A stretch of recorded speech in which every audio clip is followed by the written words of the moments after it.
Hello दोस्तों, मैं संजय धीवर स्वागत करता हूं आपका एक बार फिर से आपके अपने YouTube चैनल स्टडी स्टाइल में, जहां आज हम लोग पढ़ने वाले हैं वर्णमाला। और दोस्तों, वर्णमाला को हम लोग जो पढ़ेंगे वो एक नए स्टाइल में पढ़ेंगे, नए अंदाज में पढ़ेंगे, ताकि आपको सब कुछ समझ में भी आए और समझ के साथ साथ आपको याद भी रहे। क्योंकि पढ़ तो लेते हैं हम लोग, बहुत सारे बुक्स पढ़े हैं, बहुत सारे वीडियोज़ देखे होंगे, उसके बाद क्या है हम लोग पढ़ लेते हैं, पढ़ने के बाद हम लोग क्या करते हैं उसको भूल जाते हैं। ठीक है, तो ऐसा नहीं होगा। मैं इसमें आपको हर एक जो है टॉपिक में ट्रिक भी दूंगा और लॉजिक भी दूंगा और साथ में उसको पूरी तरह से समझ के हम लोग आगे बढ़ेंगे, ताकि उसके बाद जो है हमें ये वर्णमाला जो टॉपिक है वो दोबारा से पढ़ना ना पड़े। ठीक है, तो वीडियो में लास्ट तक बन रहिएगा और उसके बाद मुझे बताइएगा कि भाई आप ये जो वर्णमाला जो आज हम लोगों ने क्लास किया उसमें क्या चीज़ आपको समझ में नहीं आया। ठीक है, और अगर नहीं आएगा तो चैनल को अनसब्सक्राइब करके आप चले जाइएगा, ये मैं बोल रहा हूँ। लेकिन अगर पसंद आए तो भाई सब्सक्राइब करना भी बनता है। ठीक है, और दोस्तों तक शेयर भी कर दीजिएगा। चलिए हम लोग आगे बढ़ते हैं और देखते हैं वर्णमाला। तो वर्णमाला क्या है?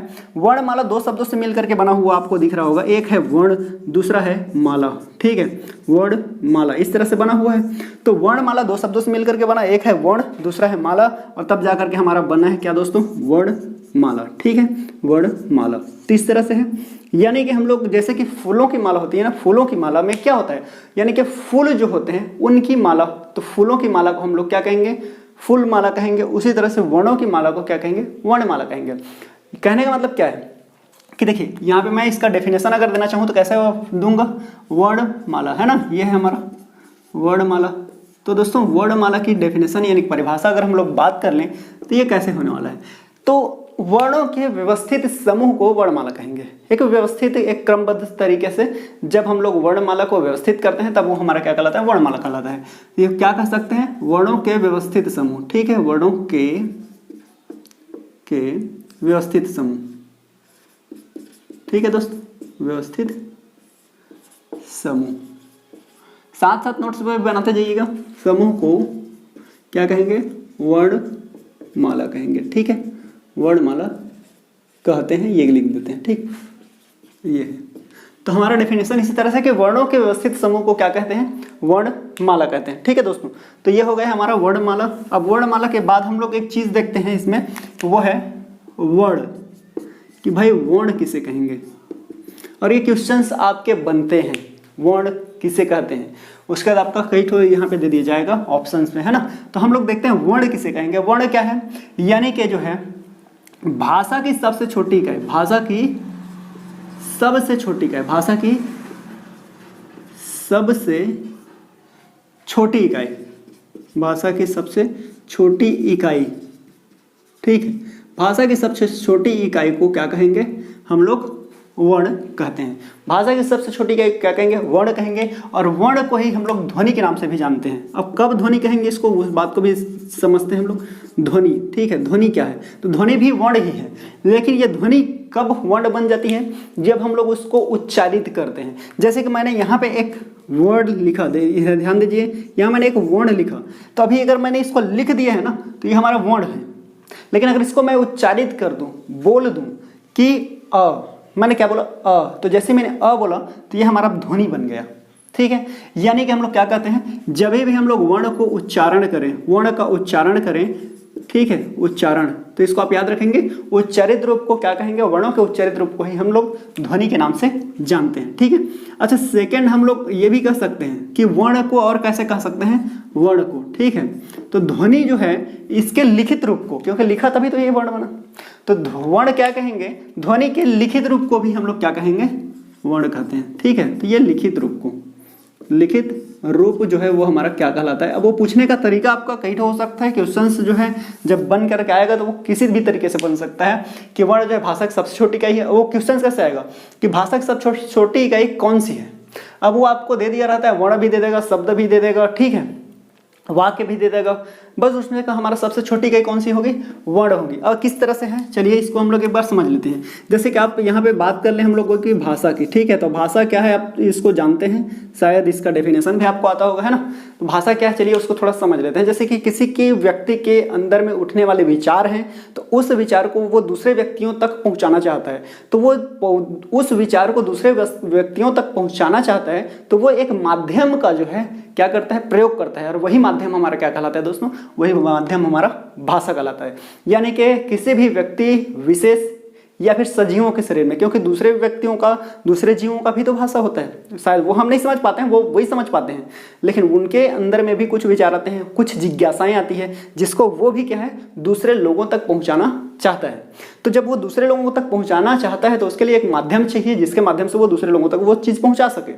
ठीक है, जैसे मुझे यहाँ से बैठे बैठे किसी से बात करनी है तो मुझे एक माध्यम चाहिए ना, जैसे मोबाइल है मेरे पास, तो मोबाइल से मैं बात कर रहा हूँ, ये है तो एक माध्यम हो गया मोबाइल हमारा, यहाँ की आवाज़ को मुझे दूसरे कंट्री तक पहुँचाने का। तो उसी तरह से मेरे अंदर में जो विचार उठ रही है उसको मैं दूसरे सामने वाले जो व्यक्ति है जो यहीं पर है उसके तक पहुँचाऊँ, तो मुझे एक माध्यम चाहिए और उस माध्यम का नाम क्या है, भाषा है। तो मेरे ख्याल से भाषा समझ में आ गया होगा। भाषा को यदि हम लोग तोड़ दें, छोटे रूप में तोड़ें दोस्तों, ठीक है, भाषा का छोटा रूप, तो भाषा का छोटा रूप जो होता है वो हमारा वाक्य कहलाता है। यानी कि भाषा को तोड़ दें तो हम क्या मिलेगा, वाक्य मिलने वाला है। और वाक्य को क्या कहते हैं, इस बात को भी आप ध्यान देंगे, ये भाषा की सार्थक इकाई है। क्या है, भाषा की सार्थक इकाई, ठीक है, सार्थक इकाई। तो भाषा की सार्थक इकाई को क्या कहते हैं दोस्तों, भाषा की सार्थक इकाई को हम लोग क्या कहते हैं, वाक्य कहते हैं। यह भी क्वेश्चन से बनता है कि भाषा की सार्थक इकाई है, अब वो वर्ण भी आया रहता है और इधर शब्द भी रहेगा, अक्षर भी रहेगा, वाक्य भी रहेगा, लेकिन कौन सी है, तो वो हमारी भाषा की सार्थक इकाई जो होती है वो क्या होती है, वाक्य होती है। वाक्य का डेफिनेशन आपको शायद आता होगा, है ना, कि मतलब शब्दों का ऐसा समूह जिसका एक विशिष्ट अर्थ हो, वो हमारा वाक्य कहलाएगा। ठीक है, तो ये हमारा वाक्य होता है। अच्छा, वाक्य को और तोड़ दें छोटे रूप में तो क्या बनने वाला है फिर, तो ये हमारा बनता है उपवाक्य। ठीक है, वाक्य, उपवाक्य, यानी कि भाषा की छोटा रूप जो होता है, भाषा का छोटा रूप, वो हमारा क्या हो जाता है, उपवाक्य कहलाता है। उपवाक्य को और तोड़ने तो क्या बन जाएगा, पद बंध बनता है। ठीक है, पद बंध। अब ये पद बंध क्या होता है, उससे पहले हम लोग पद को समझ लेते हैं। इसको और तोड़ें तो ये हमारा पद बनता है। क्या बनता है दोस्तों, पद। पद को आप शब्द के नाम से भी जानते हैं। कब शब्द होगा, देखिए, जब हमारे पास यहाँ मैंने एक नाम लिख दिया, मान के चलो यहाँ मैंने लिखा राम, या लिख दिया मोहन। ठीक है, राम लिखा, मोहन लिखा, या फिर मैंने लिखा यहाँ पे राधा, कुछ भी लिख दिया। अब इस तरह से मैंने जब ये वाक्य लिखा, एक शब्द लिखा, सॉरी वाक्य नहीं, एक शब्द लिखा कि मोहन, या फिर मैंने कभी बोला कि सिर्फ राधा, या फिर मैंने कहा राम, ये अपना ही नाम है कि राज, कुछ भी बोल दूं, तो जब भी इनको स्वतंत्र रूप से, कोई भी वर्णों के समूह को जब स्वतंत्र रूप से बोला जाए, ठीक है, तो ये हमारा जो है शब्द कहलाता है। ये स्वतंत्र रूप से है तब तक शब्द है, लेकिन जैसे ही इन शब्दों को मैं किसी वाक्य में इस्तेमाल कर दूं, यानी कि वाक्य में प्रयोग करें, तब वो हमारा पद कहलाता है। ठीक है, फिर से समझिए, किसी भी वर्णों के ग्रुप को, समूह को, किसी भी वर्णों के समूह को जब तक हम स्वतंत्र रूप से बोलें तब तक तो वो क्या है, शब्द है, लेकिन जैसे ही उसे किसी वाक्य में प्रयोग किया जाता है तो वो हमारा क्या बन जाता है, पद बन जाता है। जैसे मैंने यहाँ पे लिखा है राम, राधा, मोहन, अगर मैं इसी को बोलूं कि राधा, मोहन और राम, ठीक है, पढ़ रहे हैं। अब देखिए यहाँ पे समझने की कोशिश करिए कि ये जो मैंने यहाँ पे लिखा तो सिर्फ मोहन, सिर्फ राधा, सिर्फ, ठीक है, राम, ऐसा लिखा हुआ है, लेकिन यहाँ पे मैंने लिखा तो क्या बोल दिया, यहाँ पे राधा, मोहन और राम पढ़ रहे हैं। अब ये एक वाक्य बन गया पूरा का पूरा, और इस वाक्य में क्या हुआ है, ये जो शब्द थे ये यूज हो गए हैं। अब ये यूज हो गए हैं ना, तो ये हमारे पद बन गए। अब ये शब्द नहीं रहा, अब ये एक पद है। ठीक है, तो ये पद है। मेरे ख्याल से आपको समझ में आ गया होगा। अब आगे चलते हैं हम लोग, पदबंध। पदबंध क्या है ये भी समझ लेते हैं, क्योंकि जब आ ही गया तो पदबंध जो होता है दोस्तों वो क्या होता है, देखिए समझिए। जैसे कि मैं यहाँ पे बात करूँ कि राधा, मोहन और राम, जब जो है इसमें पद है, पद तो समझ में आ गया आपको।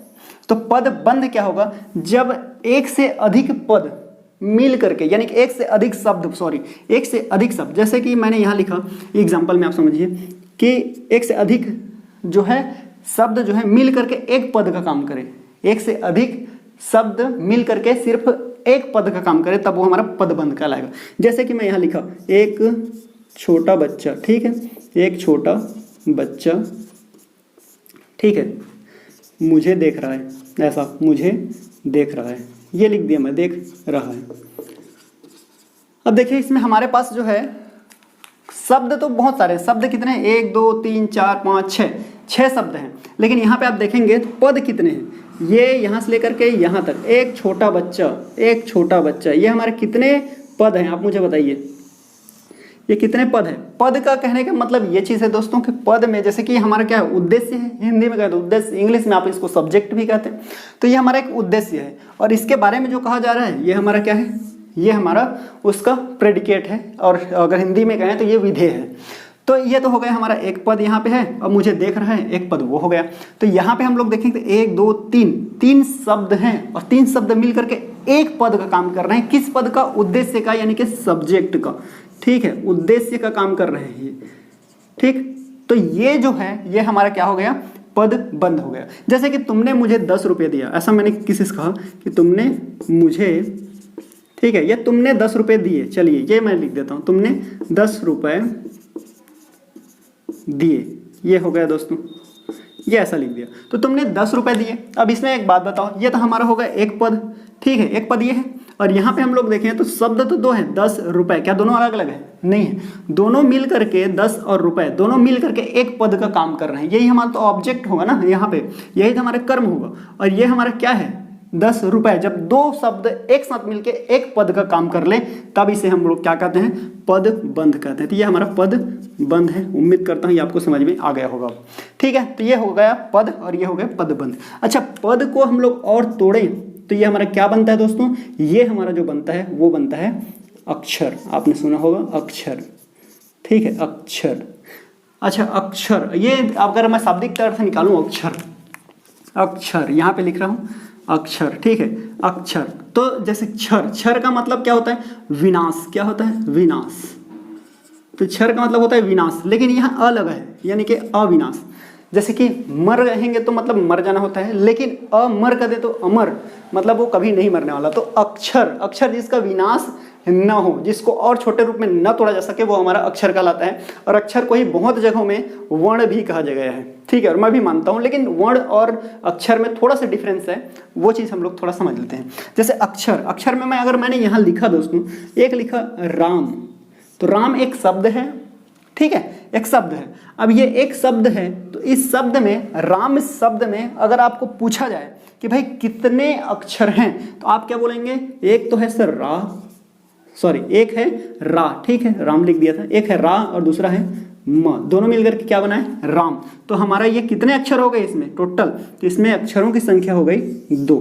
लेकिन अब इसका भी छोटा रूप है, यानी कि अक्षर को हम लोग चाहें तो और छोटे रूप में यहाँ पे तोड़ सकते हैं। कौन से रूप में तोड़ सकते हैं, वो है वर्ण। ध्यान देंगे वर्ण में। अब उस राम शब्द में ये जो राम लिखा हुआ है, इसमें कितने वर्ण हैं, ये आपसे पूछा जाए, कितने वर्ण हैं, वर्णों की संख्या कितनी है, तो मैं आपको बता दूं। देखिए यहाँ वर्णों की संख्या हम लोग देखते हैं कि र है, तो ये हलंत लगा हुआ र होगा, आधा र रहेगा।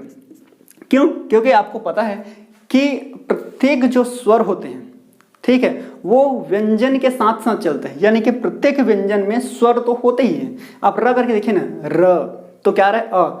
और अगर आप ऐसे में भी समझ आ रहा है ना, तो आप एक बार ऐसा बोल के देखिए, र को लंबा बोलिए, र, तो र तो स्टार्ट होगा लेकिन वो खत्म अ में हो जाता है। इसका मतलब र में अ है, तो और इसमें मात्रा भी लगा हुआ है, मतलब र के साथ में आ भी है उसमें।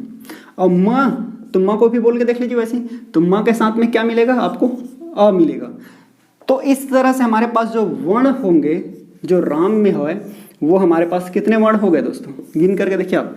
वर्ण जो है वो 4 है, वर्णों की संख्या कितनी है, 4 है। जबकि हमारे पास अक्षर कितने हैं, तो 2, ठीक है, अक्षर 2 है, लेकिन वर्ण जो है वो 4 है। तो ये छोटा सा डिफरेंस जो है वो हमारे वर्ण और साथ साथ अक्षर में होता है, जिस चीज को समझेंगे।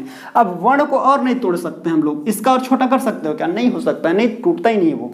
तो हम लोगों का क्या हो गया, यानी कि अक्षर से भी छोटा क्या हो गया दोस्तों, यहाँ पे हमारा ये अक्षर के बाद यहाँ पे अक्षर है, ठीक है, क्योंकि यहाँ स्पेस नहीं बच पाया तो मैं वहाँ लिख दिया हूँ। तो अक्षर से छोटा क्या हो गया, वर्ण। अब वर्ण को हम लोग और तोड़ नहीं सकते हैं, तो ये दोस्तों भाषा की क्या हो गई, सबसे छोटी इकाई। क्या हो गई, सबसे छोटी इकाई है कि नहीं। अब आप मुझे बताइए, भाषा की सबसे छोटी इकाई क्या हो गई, वर्ण हो गई। और भाषा की सार्थक इकाई जब पूछे तो दोस्तों वो आपके पास क्या होगा, भाषा की सार्थक इकाई, तो वो वाक्य होता है, ठीक है, जिसमें एक विशिष्ट अर्थ छुपा होता है। तो उम्मीद करता हूँ यहाँ तक आपको समझ में आया होगा, और यहाँ तक समझ में आया है, आगे बने रहिए आपको ज़बरदस्त तरीके से आज पढ़ाऊंगा कि आपको वर्णमाला कहीं पढ़नी नहीं पड़ेगी। तो आज हम लोग जो पढ़ने वाले हैं वो है हमारा वर्णमाला में पढ़ेंगे स्वर, और स्वर के जितने भी जो वर्गीकरण है वो सब कुछ आज हम लोग खत्म करके जाएंगे। ठीक है, तो चलिए आगे बढ़ते हैं और समझते हैं हम लोग कि भाई वर्ण जो है वो कुल कितने हैं, कितने प्रकार में वर्गीकृत हम लोग उसके कर सकते हैं, सब कुछ। ठीक है, तो आगे चलिए। तो चलिए दोस्तों, अब हम लोग देखते हैं आगे क्या देखते हैं, वर्ण देखते हैं। ठीक है, तो वर्ण हम लोग देख लेते हैं। वर्ण में हम लोग देखें तो कुल वर्णों की संख्या, तो कुल वर्णों की संख्या आपको भी पता है कि कितनी होती है, 52 होती है। ठीक है, 52 है कुल वर्णों की संख्या, कितनी है, 52 है। और वर्णों को हम लोग अगर देखें तो हम लोग 2 पार्ट में डिवाइड कर सकते हैं। ठीक है दोस्तों, किस किस पार्ट में, एक हम लोग पार्ट में डिवाइड कर सकते हैं स्वर, और दूसरा है व्यंजन। अब ध्यान देंगे, व्यंजन। अब यहाँ पे हम लोग स्वरों की अगर बात कर लें, ठीक है, स्वर, तो स्वर किसे कहेंगे, यानी कि स्वतंत्र रूप से बोले जाने वाले वर्ण। क्या चीज बोला मैं, स्वतंत्र रूप से। ठीक है, स्वतंत्र रूप से बोले जाने वाले वर्ण। ठीक है, स्वतंत्र रूप से बोले जाने वाले वर्ण, ये हमारा क्या कहलाएगा, यही हमारा कहलाता है स्वर। और स्वरों की संख्या कितनी है, यहां से क्वेश्चन बनते हैं, कुल स्वरों की संख्या कितनी है। तो यहां पे आप ध्यान देंगे 2 चीज। ठीक है, उच्चारण के आधार पे, ठीक है, उच्चारण के आधार पे, या इसी को अर्थ के आधार पे भी कह देंगे, उच्चारण के आधार पर, उच्चारण के आधार पर। ठीक है, उच्चारण के आधार पर हमारे पास जो स्वरों की संख्या होती है दोस्तों वो हो जाता है 10। उच्चारण पूछे तो 10 लगाना है, अर्थ के आधार पे पूछे 10 लगाना है। लेकिन वही क्वेश्चन और भी पूछा जाता है एक तरीके से कि लिखने के आधार पे, किसके आधार पे, लिखने के आधार पे, यहाँ पे ध्यान देंगे, लिखने के आधार पे। ठीक है, लिखने के आधार पर स्वरों की संख्या कितनी होती है, तो स्वरों की संख्या जो होती है लिखने के आधार पे हमारी हो जाती है 11। कौन कौन सा है, तो मैं यहाँ पे लिख करके आपको बता दे रहा हूँ। एक होगा आ, ये सब तो आपको आता ही है, ई, उसके बाद बड़ी वाली ई, फिर ऊ, उसके बाद बड़ा वाला ऊ, फिर री, और उसके बाद हम लोग यहाँ पे बात करें तो ए, ओ, औ। तो इतने हमारे पास स्वर है। ठीक है, तो स्वरों की संख्या हमारे पास इतनी है, जैसे कि 1 2 3 4 5 6 7 8 9 10 11, तो इतने हैं। लेकिन अगर आप ध्यान देंगे तो यहाँ पे मैंने लिख रखा है कि लिखने के आधार पे 11, तो मैंने लिखा तो कितना 11, लेकिन उच्चारण के आधार पे, ठीक है, यहाँ पे लिख देते हैं, उच्चारण के आधार पे अगर हम लोग बात करें, ठीक है दोस्तों, हाँ, उच्चारण या अर्थ के आधार पे हम लोग बात करें तो ये 10 है। 10 कैसे है, जैसे कि री का जब हम लोग उच्चारण करते हैं तो री आपने देख रखा होगा, ऐसे भी री होता है, ठीक है, या ऐसे भी री होता है। तो इनका अर्थ कैसा वाला आ रहा है, इस तरह का री आता है। इसी वजह से जो है उच्चारण के आधार पे या अर्थ के आधार पे हमारे पास जो स्वरों की संख्या होती है वो कितनी हो जाती है, 10 हो जाती है। 11 नहीं लिखना है उच्चारण या अर्थ के आधार पे, लेकिन लिखित के आधार पे अगर पूछा जाए तो स्वरों की संख्या कितनी होती है, 11 होती है। इस बात को आप अच्छे से याद रखें क्योंकि यहाँ से क्वेश्चंस बनते हैं। अब बात कर लेते हैं व्यंजन। तो व्यंजनों की संख्या, कुल संख्या अगर बोली जाए तो सबसे पहले तो वो कुल संख्या हम लोग जानेंगे ही जानेंगे, लेकिन जिस तरह से हमने यहाँ पे परिभाषा इसका भी जान लिया उसी तरह से यहाँ पे भी जान लेते हैं। ठीक है, तो क्या है, स्वरों की सहायता से बोले जाने वाले वर्ण, यानी कि इसमें ये स्वतंत्र रूप से बोल रहे थे, इसमें किसी की सहायता नहीं चाहिए। लेकिन व्यंजन में क्या होता है, इनमें स्वरों की सहायता लेनी पड़ती है, यानी कि स्वरों की सहायता से, ठीक है, क्या बोला मैं, स्वरों की सहायता से बोले जाने वाले वर्ण, ठीक है, स्वरों की सहायता से बोले जाने वाले वर्ण,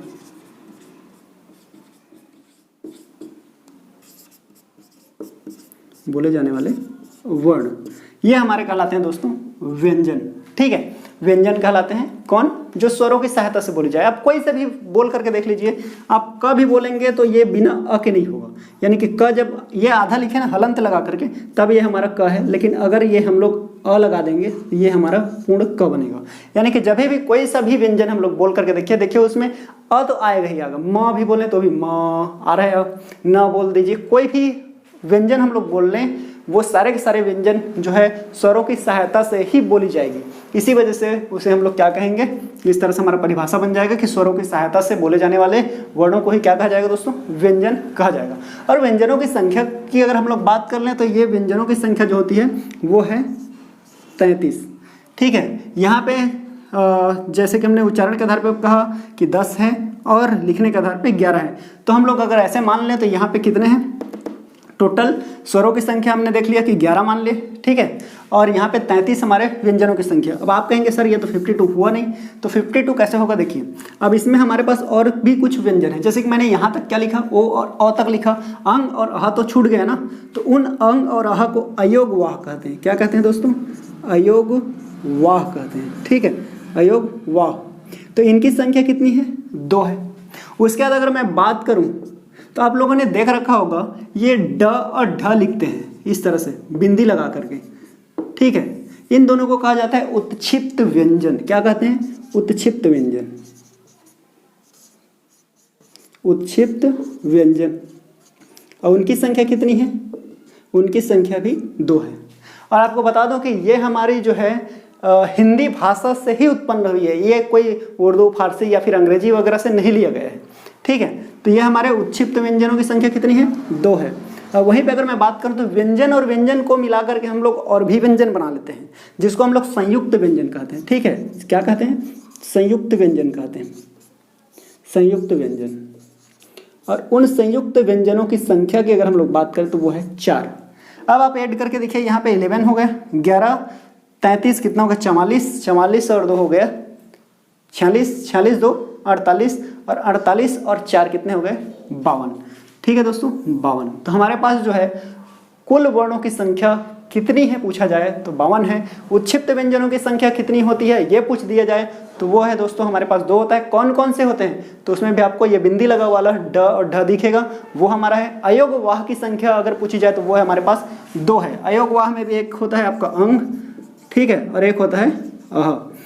ठीक है, ये जो अंग लिखा गया है इसको हम लोग अनुस्वार कहते हैं। ठीक है, इसको क्या कहा जाता है, अनुस्वार कहा जाता है। और जबकि ये जो अह लिखा गया है ये हमारे विसर्ग होते हैं। ठीक है, ये हमारा क्या है, ये हमारा विसर्ग है, इसको याद रखेंगे, ये हमारा अनुस्वार है। इस बात को ध्यान रखेंगे, यहाँ से अगर क्वेश्चन बने तो इसी तरह से ही क्वेश्चन बनेंगे और कोई तरीका नहीं है। ठीक है, तो चलिए हम लोग अब आगे बढ़ते। तो चलिए दोस्तों, आइए अब हम लोग स्वरों का वर्गीकरण करते हैं। और जितने भी वर्गीकरण करेंगे आज के बाद आपको ये सारे स्वरों का वर्गीकरण जो है वो सब के सब चीज़ आपको यही वीडियो के ख़त्म होते तक याद करवा दूंगा मैं, ये मेरी गारंटी है। बस वीडियो में आपको लास्ट तक बन रहना है। उसके बाद आपका कोई सा भी क्वेश्चन आप कोई से बुक का उठा कर देखिए जो स्वरों से रिलेटेड हो, वो आपसे छूट जाए तो फिर चैनल को अनसब्सक्राइब आप कर दीजिएगा। ठीक है, लेकिन उससे पहले आपको वीडियो को कंप्लीट देखना पड़ेगा, फिर आप मेरे को बताइएगा। तो चलिए देखते हैं स्वरों का वर्गीकरण। ठीक है, हम लोग क्या देखते हैं अभी, स्वरों का वर्गीकरण। तो स्वरों का वर्गीकरण सबसे पहले हम लोग देखेंगे उच्चारण या फिर मात्रा या फिर उत्पत्ति के आधार पर। तीनों तरह से आपको क्वेश्चन पूछा जाएगा कि मात्रा के आधार पर स्वरों को कितने आधार पे बांटा गया है, तो आपका आंसर होना चाहिए 3। उच्चारण के आधार पे भी पूछे 3 ही है, उत्पत्ति के आधार पे पूछे तो भी 3 ही है। मतलब ये तीनों के तीनों कोई अलग नहीं है, एक ही है। वो पूछ सकता है मात्रा के आधार पे या फिर उच्चारण काल यानी कि बोलने के आधार पे या फिर उत्पत्ति के आधार पे स्वर जो है वो कितने प्रकार के होते हैं। तो हमारे पास आंसर कितना है, 3 प्रकार के होंगे। कौन कौन से होगा, एक ह्रस्व होगा, एक दीर्घ होगा, एक प्लुत होगा। अब ह्रस्व स्वर को सबको एक एक स्थान देखेंगे तो ह्रस्व स्वर को ही लघु स्वर कहते हैं, ह्रस्व स्वर को ही मूल स्वर कहेंगे। यानी कि मूल हमारे पास देखें, मूल यानी कि मौलिक, इस मौलिक भी कहते हैं ना, तो मौलिक स्वरों की संख्या कितनी है, तो वह हमारे पास दोस्तों 4 है। और 4 कौन कौन से हैं, मूल यानी कि लघु सबसे छोटा छोटा। अब इसको मैं यदि परिभाषित करना चाहूँ तो किस तरह से परिभाषित करूँगा, ऐसे स्वर जिनके उच्चारण में एक मात्रा का समय लगे यानी कि कम समय लगता हो, बहुत कम समय लगे, उसको हम लोग क्या कहते हैं, लघु स्वर या ह्रस्व स्वर या फिर मूल स्वर कहते हैं। अब यहाँ पे आप ध्यान देंगे, लघु स्वर सबसे छोटा छोटा वाला कौन सा है उसको यहाँ पे निकाल कर लिखे जो 4 हमारे पास होने वाले हैं। एक है अ, ठीक है, क्योंकि एक मात्रा इसमें भी है, एक मात्रा आपको ई में भी दिखेगी। ठीक है दोस्तों, एक मात्रा आपको ऊ में भी दिखेगा और एक मात्रा आपको री में भी दिखेगी। ठीक है दोस्तों, री, री मतलब ऐसा कृपा लिखते हैं ना, तो इसमें भी मात्रा चढ़ती है, आपको याद होगा ऐसा कृपा, तो ये वाला री है।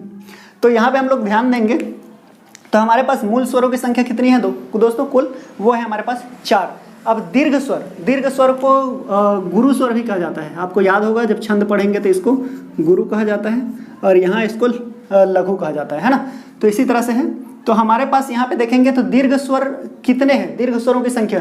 तो अगर हमने 4 यहाँ पे निकाल ही दिए हैं तो हमारे पास बचे कितने? 7। तो हमारे पास दीर्घ स्वरों की संख्या अगर पूछे तो वो हमारे पास दोस्तों 7 होती है। कौन कौन सा जितने भी बचे हुए हैं सारे के सारे दीर्घ हैं। और दीर्घ स्वर में हम लोग उसको परिभाषित करना चाहें तो कैसे परिभाषित करेंगे?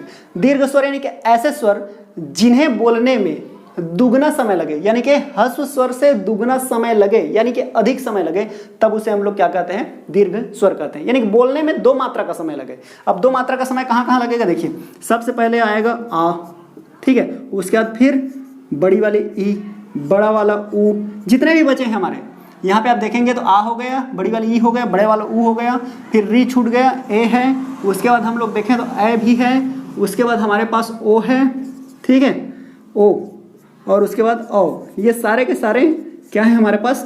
दीर्घ स्वर होते हैं। अब हम लोग आगे चलते हैं। अच्छा, ये दीर्घ स्वर को और 2 पार्ट में डिवाइड किया जा सकता है। कौन कौन से 2 पार्ट में डिवाइड किया जा सकता है मैं यहाँ पे लिख दे रहा हूँ, ठीक है। यहाँ पे देखें तो हमारे पास एक होता है सजातीय स्वर, ठीक है, सजातीय स्वर या सजातीय दीर्घ स्वर कह सकते हैं आप। और एक है विजातीय, ठीक है, विजातीय दीर्घ स्वर, ठीक है, दीर्घ स्वर, ठीक है दोस्तों। अब वो कैसे में देखिए यहाँ पे आप ध्यान देंगे तो थोड़ा सा समझ में आएगा। सजातीय स्वर यानी कि दीर्घ स्वर तो सभी है, ये भी दीर्घ है, ये भी दीर्घ है, ये भी दीर्घ है, सब दीर्घ हैं, ठीक है। लेकिन एक जो है इसमें से कुछ जो है वो सजातीय स्वर हैं और कुछ जो है विजातीय स्वर हैं। सजातीय स्वर किन्हें कहेंगे? सजातीय स्वर यानी कि ऐसे स्वर होंगे जो कि अपने ही समान स्वरों को मिलाने से बने। जैसे कि आ, अब यहाँ पे मैं देखूँ आ कैसे बना है? अ और अ को जोड़ दे तो हमारे पास आ बन जाएगा।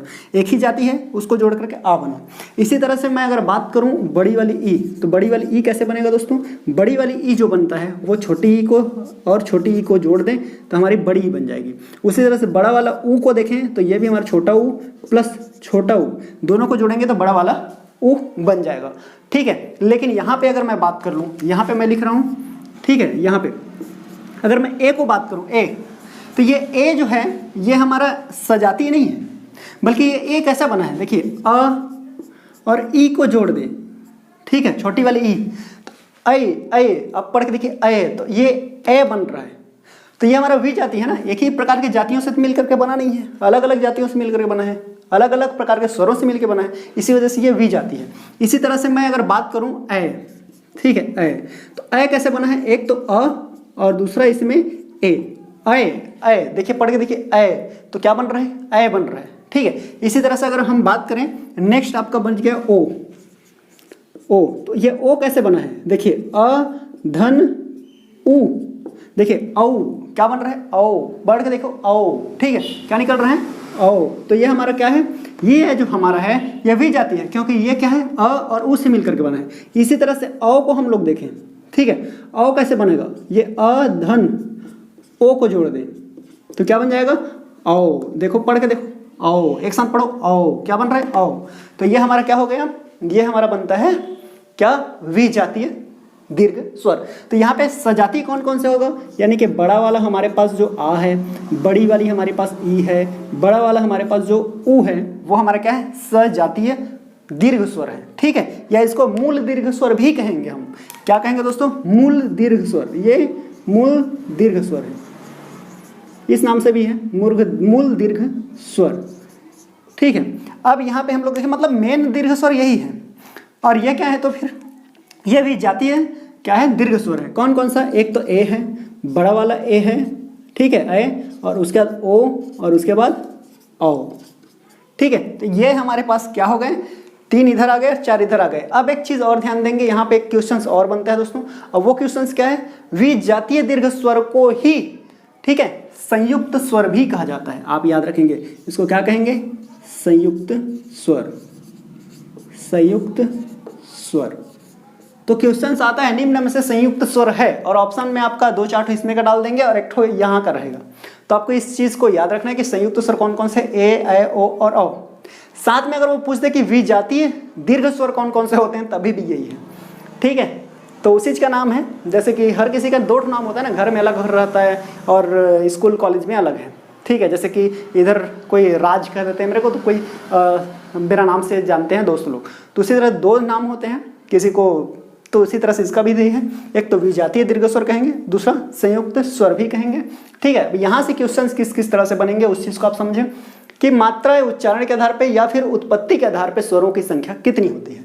तो आपको याद रखना है कितनी होती है, स्वरों के प्रकार 3 होगा, ठीक है, 3 हो गया। उसके बाद यहाँ पे कौन कौन सा होता है, तो ह्रस्व स्वर या फिर उसी ह्रस्व स्वर को हम लोग क्या कहेंगे, लघु स्वर, उसी ह्रस्व स्वर या लघु स्वर को ही मूल स्वर भी कहा जाएगा। यहाँ पे दीर्घ स्वर कहेंगे, उसी दीर्घ स्वर को ही गुरु स्वर के नाम से भी जाना जाता है। और साथ में एक होता है हमारा प्लुत, ठीक है। अब ये प्लुत क्या है उसमें हम लोग आगे बढ़ते हैं। देखिए यहाँ से मिटाता हूँ मैं। अब प्लुत स्वर क्या है, ठीक है दोस्तों। तो प्लुत स्वर की जैसे हम लोग बात करें तो प्लुत कहने का मतलब ये चीज़ है, ऐसे स्वर जिन्हें उच्चारण करने के लिए हमें 3 मात्राओं का समय लगता है, यानी कि दीर्घ स्वर से भी अधिक समय लगे, 3 मात्रा का समय लगे, तब वो हमारा क्या कहलाता है, प्लुत स्वर कहलाता है। जैसे कि एग्जाम्पल के लिए हम लोग बोले, आपने सुना होगा जैसे कि वहाँ पे है क्या, रामायण में आपने देखा होगा जब माँ सीता को जो है रावण बाबा हर करके ले जाते हैं, तो सीता मैया क्या कैसे पुकारते हैं राम को, राम, क्या कहते हैं, राम। तो यहाँ पे राम इस तरह से रहता है। तो ये जो हमारा साइन लगा हुआ है ना इस तरह से, ठीक है, ये हमारे होते हैं क्या है, यही हमारे प्लुत स्वर है। इसी तरह से जैसे कि राधे, ठीक है, राधे राधे, इस तरह से राधे। या फिर इसी तरह से आपने घर में जैसे कि गायत्री मंत्र हम पढ़े तो उसमें हम लोगों ने देखा कि क्या है, ओम लिखा मिलता है आपको, है ना। इसमें लिख देता हूँ, नहीं तो दोनों मिल जाएगा। तो ओम आपने देखा ओम, तो ऐसा लिखा रहता है, ठीक है। तो ये जो 3 टाइप का दिख रहा है ना, यही हमारा प्लुत स्वर है। यानी कि प्लुत स्वर ऐसे स्वर होंगे जिनको उच्चारण करने में या जिनको बोलने में 3 मात्रा का समय लगे, वो हमारा क्या कहलाता है दोस्तों, वो हमारा प्लुत स्वर कहलाता है, ठीक है। तो ये हमारा क्या हो जाएगा, प्लुत स्वर हो जाएगा।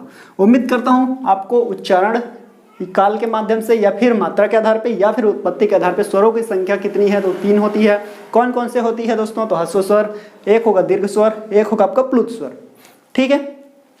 ह्रस्व यानी कि मूल स्वर होगा। मूल स्वर कहने का मतलब यह है कि एक मात्रा का समय लगे, जिसमें केवल एक मात्रा वाली चीज, जैसे अ, ई, उ और री, ये हमारा क्या हो जाता है, ह्रस्व स्वर है। इनकी संख्या कितनी है, तो 4 है। दीर्घ कौन कौन से हैं, तो 4 इधर ले लिए, बाकी सब तो इसमें आ जाएगा, तो 7 जो है हमारे पास दीर्घ स्वर हो जाते हैं। कौन कौन से, तो इन चारों को छोड़ करके जितने भी शेष बचे वो सब के सब हमारे क्या हो जाएंगे, दीर्घ स्वर होंगे। दीर्घ स्वर को 2 पार्ट में फिर डिवाइड किया गया है, एक है सजातीय स्वर, एक है विजातीय स्वर। सजातीय स्वर यानी कि ऐसे स्वर होंगे जो कि अपने ही समान स्वरों को मिलाने से बना हो, यानी कि ये दीर्घ है मतलब कि बड़ा है ना, तो बड़ा है, तो बड़ा कैसे बने होगा, अपने ही समान छोटे छोटे 2 लोगों को मिला करके एक स्वर बना, तो वो हमारा हो गया दीर्घ स्वर। और जब अपने समान नहीं करके अलग अलग समान, अलग अलग जाति के, कहीं से अ ले रहे हैं तो कहीं पे ओ ले रहे हैं, तब वो जा करके बन रहा है, या कहीं अ ले रहे हैं तो कहीं ऊ लगा दिए, कहीं ई लगा दिए, तब बन रहा है, तब वो हमारा क्या होगा, विजातीय स्वर होगा। और यही विजातीय स्वरों को ही हम और क्या किस नाम से जानते हैं, वो हम लोग जानते हैं संयुक्त स्वर के नाम से। तो उम्मीद करता हूँ यहाँ तक आपको समझ में आ गया होगा। अब हम लोग नेक्स्ट पार्ट की तरफ आगे बढ़ते हैं। तो चलिए दोस्तों अब आगे बढ़ते हैं और हम लोग देखते हैं सेकंड, ठीक है। स्वरों का वर्गीकरण हम लोग देख रहे हैं, तो ये सेकंड है। स्वरों का वर्गीकरण एक आधार पर और कर सकते हैं, जीभ के प्रयोग के आधार पर, ठीक है। तो जीभ के प्रयोग के आधार पर स्वरों की संख्या कितनी होती है, ये भी आ जाएगा क्वेश्चन।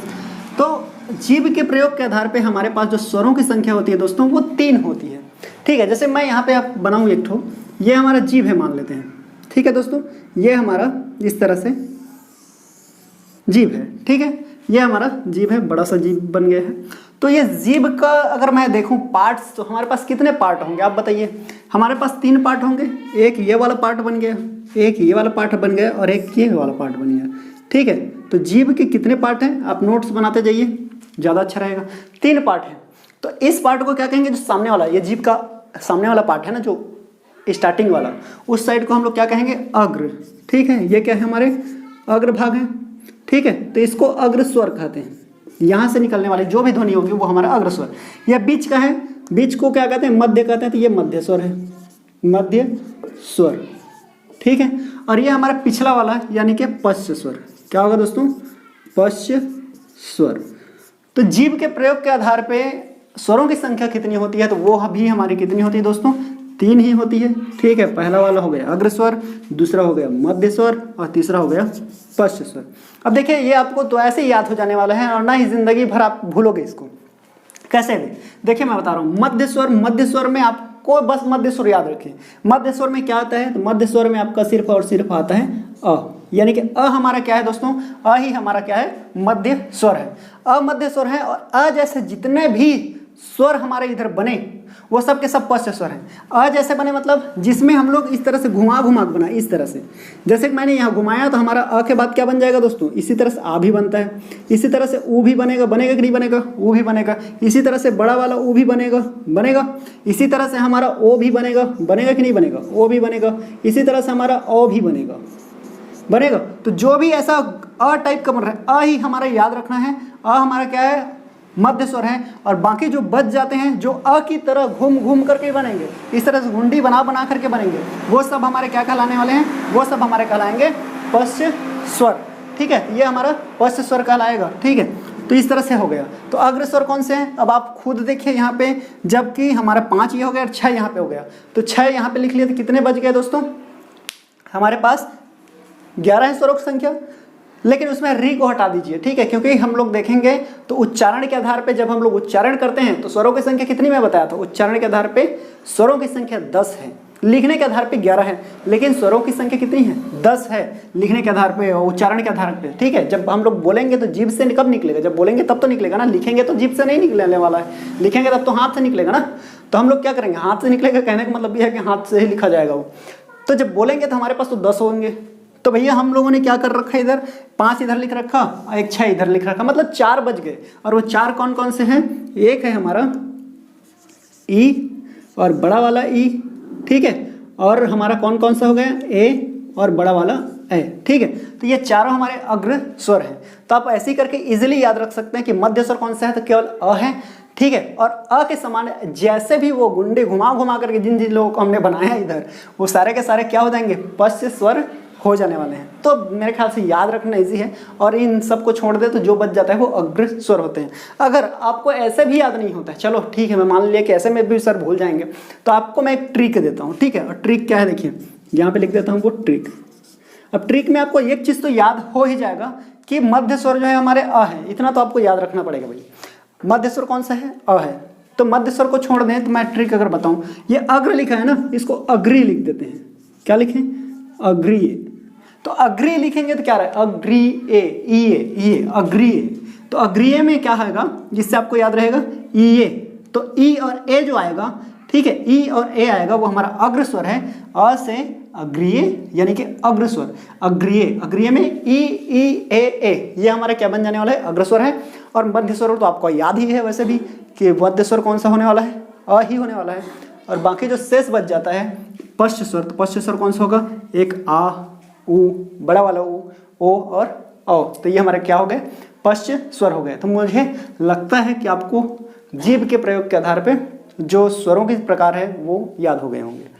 चलिए आगे बढ़ते हैं और नेक्स्ट देखते हैं। तो चलिए दोस्तों, अब देखिए थर्ड नंबर हमारा कौन सा है, होंठ या ओष्ठ की स्थिति के आधार पे। होंठ की स्थिति के आधार पे ये कितने प्रकार के होते हैं, तो मैं आपको बता दूं, ये 2 प्रकार के होंगे। तो मैं आपको बोल रहा हूँ कि आज अगर आपने अच्छे से पढ़ लिया या फिर अच्छे से वीडियो कंप्लीट देख लिया तो आप कभी नहीं भूलोगे, ज़िंदगी में नहीं भूलोगे कि कौन कौन सा जो स्वर कौन कौन से, ठीक है, वर्गीकरण में आता है। तो इसको बिल्कुल ध्यान से देखिए, एक ही बार पढ़ेंगे हम लोग, लेकिन अच्छा पढ़ेंगे ताकि बार बार हमें इस चीज़ को और पढ़ना ना पड़े। ठीक है, तो देखिए होंठ या फिर ओष्ठ की स्थिति के आधार पे, ये जो होंठ है ना, इसकी स्थिति के आधार पे स्वरों की प्रकार अगर पूछा गया कितने प्रकार के होते हैं दोस्तों, तो ये हमारा होता है 2 प्रकार के। इस बात को आप याद रखेंगे, कितने प्रकार के होंगे, होंठ के आधार पे 2 प्रकार के। आपके होंठ जो है यानी कि ओष्ठ है, कितने हैं वो मुझे मेरे को बताइए। 2 ही है ना, एक ऊपर एक नीचे। ठीक है, तो कितने हैं, 2 हैं। तो उसी से आपको ऐसे ही याद रह जाएगा कि कितने प्रकार के होते हैं, तो 2 प्रकार के। अब ये कौन कौन से होते हैं, तो एक होगा वृत्तमुखी, ठीक है, एक कौन सा होगा, वृत्तमुखी, और एक होगा अवृत्तमुखी, अवृत्तमुखी। ठीक है दोस्तों, तो ये तो ऐसे ही याद हो जाने वाला है आपको। ठीक, होठ की स्थिति के आधार पे कितने होते हैं? तो दो प्रकार के होंगे। कौन कौन से होंगे? वृत्तमुखी और अवृत्तमुखी। वृत्तमुखी किसे कहेंगे? ऐसे स्वर जिनके बोलने पर, ध्यान देंगे इस तरह से आपको किसी ने नहीं बताया होगा, तो ऐसे स्वर जिनको बोलने पर हमारा जो ये होठ है वो सामने आ जाता है और वो वृत्त बना लेता है। वृत्त मतलब गोलाकृति बना लेता है, तो वे स्वर हमारे कहलाएंगे वृत्तमुखी स्वर। ठीक है, जैसे सेल्फी लेते हैं ना, तो कैसे करते हैं गर्ल्स लोग? ये चोंच निकाल देते हैं ऐसा सामने। तो जैसे ही आप अगर बोले कोई स्वर और उस स्वर को बोलने पर आपका जो ये होंठ है वो सामने आता है और वृत्त बनाता है, वो हमारा क्या कहलाएगा दोस्तों? वृत्तमुखी कहलाएगा। और जिन स्वरों को बोलने से हमारे होंठ का आकार वृत्तमुखी नहीं बनता है, और वृत्त बने या ना बने इतना तो याद रह जाएगा कि होंठ जो है वो सामने आ रहे हैं कि नहीं आ रहे हैं, पता चल जाएगा ना ऐसे करके।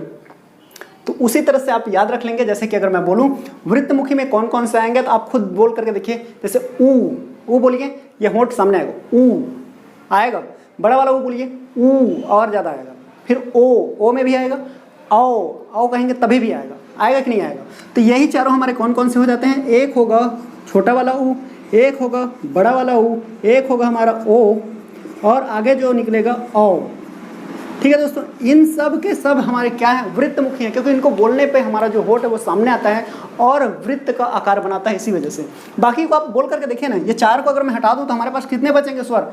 उच्चारण के आधार पे याद करके देखिए कितने हैं? 10 हैं। जब स्वर 10 ही हैं तो हमारे पास बचे कितने? 6।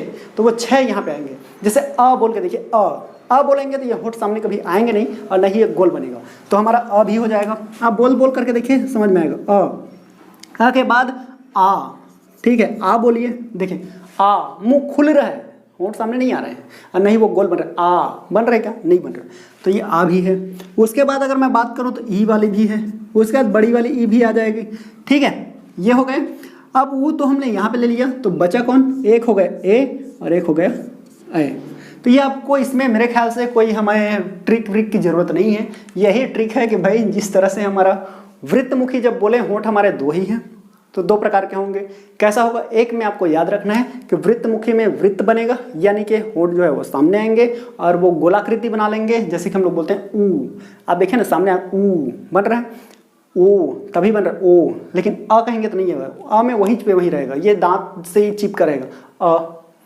आ ई नहीं आ रहा है, ई या नहीं आ रहा है, ए नहीं आ रहा है, लेकिन ऊ ओ आ रहा है। तो ये हमारा क्या है? वृत्तमुखी है, ये अवृत्तमुखी है। मेरे ख्याल से आपको याद हो गएगा होस्ट के आधार पे कितने प्रकार के होते हैं स्वर, तो वो हमारे दो प्रकार के होंगे, एक वृत्त एक अवृत्त। ठीक है, चलिए अब हम लोग आगे बढ़ते हैं चौथे वर्गीकरण की तरफ। ठीक है, दो ही और बचा है, चौथा और पांचवा हम लोग दो देखेंगे, फिर स्वर आपका खत्म हो जाने वाला है, फिर व्यंजन हम लोग नेक्स्ट वीडियो में देखेंगे। चलिए ठीक है, आगे बढ़ते हैं। तो चलिए दोस्तों, अब हम लोग देखते हैं स्वरों का वर्गीकरण नंबर 4। ठीक है, तो 4 नंबर का हम लोग वर्गीकरण देख रहे हैं। ये होगा हमारा मुख के खुलने के आधार पे, मतलब मुख कितना खुल रहा है। ठीक है, कम खुल रहा है, उससे थोड़ा ज़्यादा खुल रहा है, या पूरा खुल रहा है, या आधा खुल रहा है, इसके आधार पे भी हमारा क्या है? स्वरों को वर्गीकृत किया गया है। कौन कौन से? तो ये हमारे मुख के खुलने के आधार पे हमारा 4 किया गया है। कितने आधार पे किए गए हैं? 4 प्रकार में डिवाइड किया गया है। ठीक है, मुख के खुलने पे कितने आधार पे? 4 प्रकार में इसे डिवाइड किया गया है। कौन कौन सा किया गया है? तो सबसे पहला है संवृत्त। ठीक है, संवृत्त है। सेकंड है अर्ध संवृत्त। ठीक है, अर्ध संवृत्त। और उसके बाद अगर मैं बात करूं तो आता है हमारा विवृत्त। ठीक है, विवृत्त को निवृत्त भी कहते हैं, और अर्ध विवृत्त। ठीक है, अर्ध विवृत्त। ठीक है दोस्तों, ये है अर्ध विवृत्त। अब देखिए, ये भी आपको याद करना पड़ेगा? बिल्कुल नहीं, आप मेरे साथ बने रहिए, ये मैं आपको याद करवा दूंगा कि कौन कौन सा किन किन में आता है। ठीक है, तो कितने प्रकार के होंगे हमारे पास? मुख के खुलने के आधार पे 4 प्रकार के होंगे। ठीक है, क्योंकि मुख देखो 4 तरह से ही खुल सकते हैं। कैसे 4 तरह से मैं बता रहा हूँ आपको। एक तो मुख हो सकता है बंद रहे, बंद रख सकते हैं। एक थोड़ा सा खोल सकते हैं, थोड़ा सा खुल सकता है मुंह, थोड़ा सा इतना खुला और फिर बोल ले। एक में क्या होगा? आधा खुल सकता है, और एक में पूरा खुल सकता है। 4 तरह हो गए मुंह। कैसा? एक तो बंद हो सकता है, एक थोड़ा सा खुल सकता है, एक आधा खुल सकता है, एक पूरा खुल सकता है। चार तरह से हो सकता है। तो हमारे पास जो है यही चार प्रकार के मुख के खुलने के आधार पे स्वर है। कौन सा स्वर? संवृत्त स्वर, अर्धसंवृत्त स्वर, विवृत्त स्वर, अर्धविवृत्त स्वर। तो ये चार प्रकार के हमारे पास स्वर होंगे। और ये कौन कौन से होते हैं? देखिए, संवृत्त किसे कहेंगे? संवृत्त उन स्वरों को कहते हैं जिनको बोलने में मुख जो है लगभग बंद रहे, लगभग बंद रहे, मतलब जब बोले ना तो मुख खुले ही नहीं। ठीक है, जैसे ई, अब ई बोलूँ तो कैसा लगे? ई नहीं खुल रहा है ज़्यादा। ठीक है, तो यहाँ पे जैसे ऊ, मुंह खुला नहीं है, लगभग बंद है। ऊ, मुंह बंद रखे रखे एकदम से छोटा सा गैप करके आप बोल ऊ, ठीक है, तभी बोल दोगे। तो ये कौन कौन से हैं? एक आता है आपका ई, बड़ी वाली ई, और ऊ, और बड़ा वाला ऊ। तो ये चारों क्या है दोस्तों? ये चारों हमारा संवृत्त है। मैं आपको ट्रिक भी बताऊंगा ताकि आपको ये याद रह जाए। ऐसा नहीं है कि ये भूल गए, अभी पढ़े और देखते तक तो याद है, वीडियो देखने के बाद आप भूल गए तो कोई मतलब का नहीं है। ठीक है, तो ये तब हो पाएगा जब आप वीडियो में अच्छे से बने रहेंगे तब। अब अर्धसंवृत्त की तरफ आए तो अर्धसंवृत्त में कैसा है? तो अर्धसंवृत्त कौन कौन से आता है? तो एक होता है ओ, एक होता है ए। ठीक है, ओ और ए जो होता है अर्धसंवृत्त। अर्धसंवृत्त ऐसे स्वर को कहेंगे जिनको बोलने पर मुख जो है थोड़ा सा खुले, हल्का सा, जैसे कि ओ, ए, हल्का सा खुले। और विवृत्त कौन सा होता है? जिसमें मुख जो है लगभग पूरा खुले, पूरा खुलता है। जैसे कि आ बोल के देखो, आ ऐसा थोड़ा अ बन जाएगा, आ नहीं बनेगा। आ बोलने के लिए आपको मुख को पूरा खोलना पड़ेगा। तो ये हमारा विवृत्त है। इसको कौन सा आएगा? आ। अब जो जो बच गया वो सारे के सारे आपके अर्ध विवृत्त हो गए। तो चार इधर ले लिए, तीन इधर हो गए, सात हो गए, बचा कितना? चार। ठीक है, 7 4 कितना होता है दोस्तों? 7 4 हो गए 11। लेकिन हम तो बोलने के आधार पे कर रहे हैं, इस बात को भी याद रखना है। तो बोलने के आधार पे तो 10 है। तो अपने को क्या करना है? जबकि 7 हो गए हैं तो 3 ही बचे। कौन कौन से बचे हैं आप ध्यान देंगे तो यहाँ पे अपना बचा हुआ है, एक बचा है ए। देखिए, खोल बोलिए ए। ए बोलेंगे तो आधा खुलेगा, आ कहेंगे तो पूरा खुल रहा है, लेकिन ए कहेंगे तो आधा खोलना पड़ेगा। तो ए बचा है। एक और कौन सा बचा है? ओ बचा हुआ है। ठीक है, क्योंकि ओ कहीं पे नहीं आया है और साथ में अ भी कहीं नहीं आया है, तो अ भी यहीं आएगा। अब देखिए ये याद कैसे है, मुझे कैसे याद है और आपको कैसे याद रह सकता है। तो इसके लिए मैं आपको एक ट्रिक बताता हूँ, ठीक है, ताकि आपको ये याद रहे ट्रिक। ठीक है दोस्तों, ये ट्रिक क्या है? देखिए इधर क्या आ रहा है? समवृत्त। समवृत्त, स से समवृत्त, और समवृत्त में क्या आ रहा है? ऊ और ई। उई आ रहा है, उई, उई कहते हैं ना। तो ये कब कहेंगे? देखिए सुई से आप याद रख सकते हैं इसको, सुई। केवल आप सुई बोल के देखिए, सुई। संवृत्त को सुई से याद रख लीजिए, संवृत्त मतलब सुई। तो सुई में क्या क्या रहा है? ऊ और ई, तो उई। तो ऊ और ई को हम लोगों को यहाँ लिखना है, किस में लिखना है? समवृत्त, स से सुई। और सुई में क्या आ रहा है? ऊ और ई, तो हम लोगों का ऊ और ई। ये एक दो बार आप प्रैक्टिस कर लीजिए, एक आध बार लिख लीजिए, आपको हमेशा याद रह जाएगा। अब अर्धसंवृत्त, यहाँ को भी आप याद रखिए, सुई से ही। अर्धसंवृत्त, अगर कोई आपका दोस्त है और वो सुई लेकर के आए और बोले कि भाई आधा सुई थोड़ा सा ऐसे लगा दूं क्या? आधा सुई ऐसे लगा दूं क्या कहीं पे ऐसे? ठीक है, तो कहीं पे अगर आपको आधा सुई लगा दिया जाए, बोले तो आप क्या कहेंगे? ओए नहीं लगाना है। ठीक है, ये बोलोगे ना, ओए लगाना मत। तो आधा सुई लगाए तो क्या कहेंगे हम लोग? ओए। क्या कहेंगे? ओए लगाइयो मत भाई, नहीं तो अच्छा नहीं होगा। तो ये हमारा क्या होगा? आप सुई से याद रख सकते हैं ऊ और ई को, और उसके बाद आधा सुई से याद रख सकते हैं ओए। ठीक है, ओए। और हमारा एक तो बचा हुआ है जो है विवृत्त, तो विवृत्त तो ऐसे भी याद रहेगा। और अर्ध संवृत्त अगर पूछा जाए तो अर्ध संवृत्त नहीं, सॉरी, अर्ध विवृत्त पूछा जाए तो जो बच गए इधर से 3 ही तो बचे थे। ठीक है, ए, ओ और अ, तो वो हमारे क्या हो जाएंगे? अर्ध विवृत्त हो जाएंगे। तो इस तरह से मैं उम्मीद करता हूँ आपको मुख के खुलने के आधार पे जो स्वरों के प्रकार है वो भी याद हो जाएंगे। मुख 4 तरह से खुल सकते हैं, इस बात को भी आप याद रखेंगे।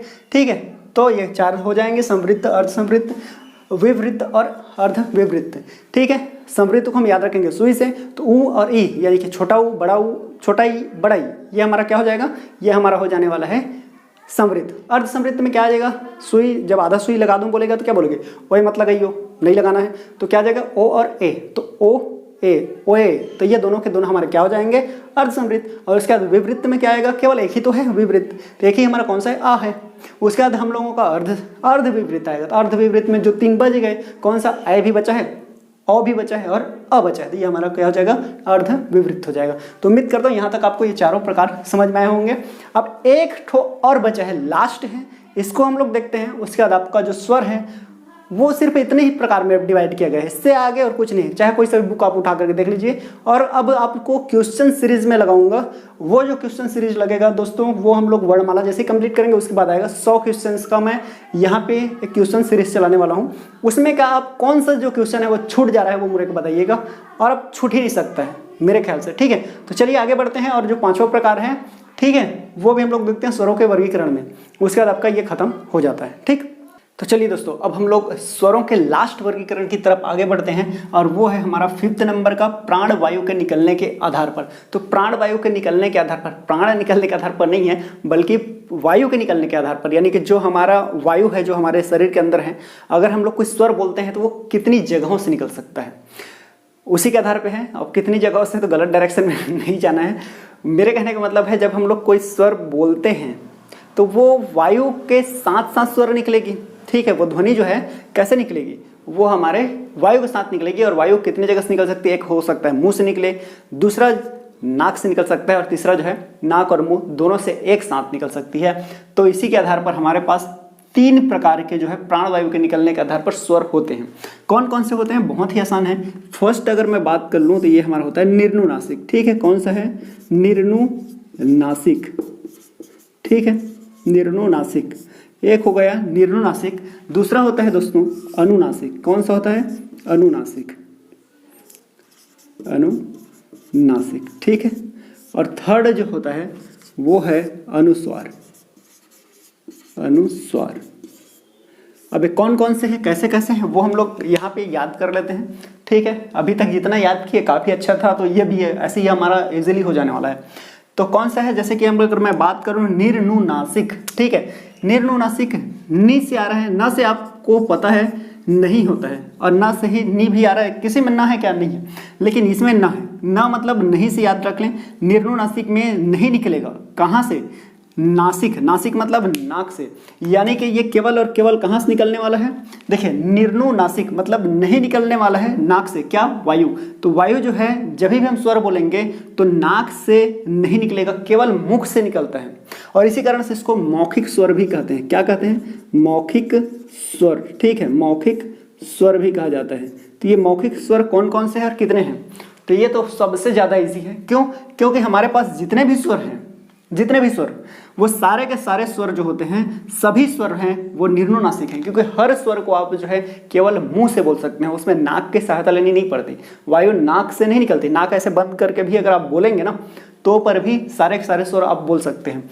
जैसे कि अ है, आ है, ठीक है, ई है, बड़ी वाली ई है, मतलब जितने भी हैं हमारे पास वो तक जितने भी स्वर हैं, सभी स्वर क्या हैं, सभी स्वर निर्नुनासिक है। इजीली याद रख सकते हैं। निर्नुनासिक यानी कि मौखिक स्वर जो केवल मुख से ही बोले जाएं, उसमें नाक की सहायता लेनी ना पड़े, वायु जो है केवल मुख से निकले, वो हमारा कहलाएगा निर्नुनासिक। उम्मीद करता हूँ आपको समझ में आ गया होगा, ठीक है। और नहीं तो फिर इसी से याद कर लें, निर्नुनासिक मतलब नहीं निकलेगा कहाँ से, नाक से, क्या नहीं निकलेगा, वायु, ठीक है। तो ये हमारा होगा निर्नुनासिक। और सभी स्वर क्या होते हैं, सभी स्वर लिख दे रहा हूँ, ठीक है दोस्तों। तो सभी जो स्वर है वो हमारे क्या होते हैं, सभी स्वर हमारे निर्नुनासिक होते हैं। उम्मीद करता हूँ ये आपको समझ में आ गया होगा। ये है अनुनासिक, अ से आ रहा है अनु और अ से आ रहा है नासिक। अ से अनु है यानी कि आधा, अन्ना से नाक, यानी कि जब भी हम लोग जो कोई स्वर बोले और वो स्वर जो है आधा स्वर जो है उसका नाक से निकले, यानी कि आधा वायु नाक से और आधा मुंह से निकले, मतलब दोनों की सहायता लेनी पड़े, तब हम लोग उसे क्या कहते हैं, अनुनासिक कहते हैं। इसमें आपका आगत स्वर आता है, जैसे ये वाला है ना आ, ठीक है, ये चंद्रबिंदी वाला, ऐसा वाला, तो ये हमारा होता है, क्या होता है ये होता है अनुनासिक। जैसे कि आंगन, आप कहेंगे आंगन, आंगन, तो आप आंग आ बोल के देखिए आंग, तो इसमें आधा मुंह से निकलेगा, आधा नाक से निकलेगा वायु। इसी वजह से इसको क्या कहते हैं, अनुनासिक कहते हैं। आधा नाक से निकलने वाला और आधा मुंह से निकलने वाला, यानी कि अ से आधा ही निकलेगा, कहाँ से, नाक से, तो आधा वायु कहाँ से निकलने वाला है, मुंह से निकलेगा, ठीक है। उसके बाद हम लोग आगे बात कर लें तो यह है हमारा अनुस्वार। अनुस्वार ये तो हम पहले भी जान रहे हैं, तो अनुस्वार कहते क्यों है, इसको पहले हम लोग समझ लेते हैं। अनुस्वार कहने का मतलब ये चीज़ है कि अनुस्वार में जितने भी हमारे वायु है वो केवल और केवल नाक से ही निकलती है। वायु जो है जब भी उस स्वर को बोलेंगे तो कहाँ से निकलने वाली है, नाक से निकलेगी। इसमें पूरा मुंह से निकला था, इसमें दोनों जगह से निकला था, और इसमें केवल नाक से निकलेगी। और इसमें आता है हमारा अंग, ये वाला। अब बोल के देखिए अंग। आप जब बोलेंगे ना तो वायु तो अंदर जाएगी लेकिन बाहर मुख से नहीं आएगी। यहाँ जाने वालों के पैर के निशान तो मिलते हैं, आने वालों को नहीं मिलते हैं, उसी टाइप से। तो इसमें होगा क्या, यानी कि जब हम स्वर बोलेंगे तो क्या होगा, वायु अंदर मुख से जाएगी लेकिन बाहर वो नाक से आएगी। बोल के देखिए अंग। आप ऐसा महसूस भी कर सकते हैं। तो अंग जब भी बोलेंगे, अंगूर बोल के देखिए ना, आपको समझ में आ जाएगा। तो ये अंग जो है क्या है, ये हमारा अनुस्वार होता है। उम्मीद करता हूँ इतना आपको समझ में आ गया होगा। ठीक है, अब जैसे कि एक इसमें एक लॉजिक वाली बात हम लोग करते हैं। जब मैंने अ लिखा, ध्यान देंगे, अ लिखा, तब वो हमारा क्या हो जाता है, निर्नुनासिक है। लेकिन इसमें अगर मैं चंद्र बिंदी डाल दूँ इस तरह से, तब ये हमारा क्या हो जाता है, या फिर मैं आ लिखा, केवल आ लिखा या अ लिखा, तब ये तो हमारा निर्नुनासिक है। लेकिन इसमें चंद्र बिंदी लगा दूँ इस तरह से, आंग लिख दूँ, तो ये अनुनासिक हो जाएगा। और अगर ये चंद्र बिंदी में से ये दोनों हटा दूँ, ठीक है, और केवल बिंदी लगा दूँ, तो ये हमारा अनुस्वार हो जाता है। ठीक है, तो बस स्वर में इतना ही था हमारा। और नेक्स्ट वीडियो जो आएगा वो हमारा वर्णमाला का आएगा। और अभी तक अगर आप वीडियो में बने हैं और वीडियो अच्छा लगा है तो यार अपना दिल थोड़ा बड़ा करिए और चैनल को सब्सक्राइब जरूर करिए और ये वीडियो अपने दोस्तों तक भी शेयर करिए। ठीक है, तो मिलते हैं नेक्स्ट वीडियो में, तब तक के लिए बाय बाय, जय हिंद।